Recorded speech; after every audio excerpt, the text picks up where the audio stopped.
Okey Dokeys! Hello, happy crafters. Welcome to Okey Dokeys. Today we're diving into a fundamental crochet technique, yarn over, or YO for short. This simple but crucial move forms the foundation for almost every stitch you'll make.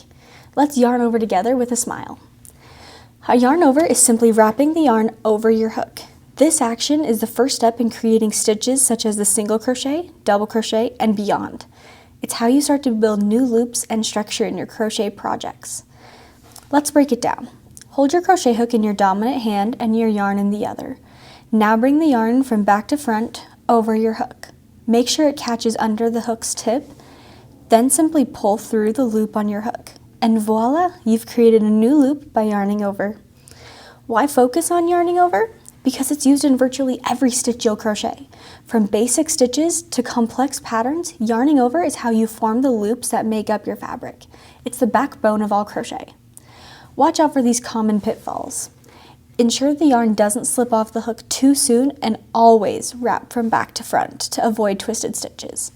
Keep your tension consistent. Too tight and your stitches will be stiff, too loose and they'll be uneven. With practice, yarning over will become a natural, fluid motion. Don't get discouraged if it feels awkward initially. Every master was once a beginner. Keep practicing and soon you'll be yarning over effortlessly.